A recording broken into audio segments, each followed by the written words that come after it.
سچائی۔ اپنی امی جان سے آپ نے عبد القادر نام تو سنا ہی ہوگا۔ ان کا پورا نام شیخ عبد القادر رحمہ اللہ تھا۔ وہ گیلان کے رہنے والے تھے، اسی لیے ان کے نام کے ساتھ گیلانی یا جیلانی بھی لکھا جاتا ہے۔ اللہ ان پر رحم کرے، وہ بہت بڑے بزرگ اور اللہ والے انسان تھے۔ ابھی چھوٹے سے تھے کہ باپ کا سایہ سر سے اٹھ گیا۔ بچپن ہی سے لکھنے پڑھنے کے بہت شوقین تھے۔ سنا تھا کہ بغداد شہر میں بہت اچھے عالم ہیں۔ ابتدائی تعلیم سے فارغ ہونے کے بعد بغداد جانے کا شوق پیدا ہوا۔ اپنی امی سے کہا کہ مجھے پڑھنے کے لیے بغداد بھیج دیجیے۔ وہ تیار ہو گئیں۔ اس زمانے میں آج کل کی طرح سفر آسان نہ تھا، پیدل چلنا پڑتا تھا یا جانوروں کی پیٹھ پر سوار ہو کر۔ راستے میں لوٹ مار کا خطرہ بھی رہتا تھا، اسی لیے لوگ قافلے کے ساتھ سفر کیا کرتے تھے۔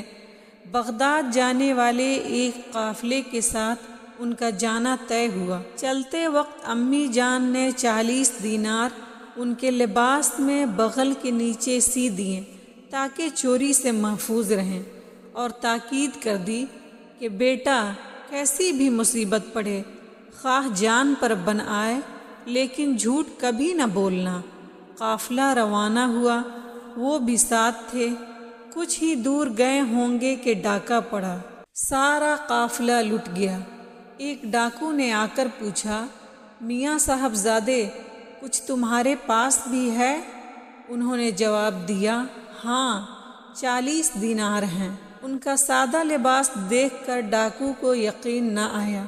وہ سمجھا کہ بچہ ہنسی کر رہا ہے۔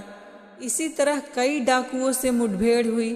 سب کے سوال پر انہوں نے یہی جواب دیا، ہاں میرے پاس 40 دینار ہیں۔ آخر کار ڈاکوؤں کے سردار تک بات پہنچی۔ اس نے پوچھا، دینار کہاں ہیں؟ فرمایا، میرے لباس میں بغل کے نیچے سلے ہوئے ہیں۔ ڈاکوؤں نے کپڑا پھاڑ کر دیکھا تو سچ مچ 40 دینار نکلے۔ اس پر ڈاکوؤں کا سردار سخت حیران ہوا۔ پوچھا، کیوں بیٹے، جس چیز کو تم نے گم ہونے کے ڈر سے اتنا چھپا کر رکھا تھا، ہمارے پوچھنے پر کیوں بتا دیا؟ انہوں نے کہا، امی جان نے چلتے وقت تاکید کر دی تھی کہ کیسی ہی آفت پڑے کبھی بھی جھوٹ نہ بولنا۔ میں امی کی بات کیسے ٹالتا؟ بچے کی اس بات کا سردار پر بہت اثر پڑا۔ اس نے سوچا کہ اتنے سے بچے کو اپنی امی کے حکم کا اتنا خیال ہے، اور میں ہوں کہ اللہ و رسول کے حکم کے خلاف ڈاکہ مارتا پھرتا ہوں۔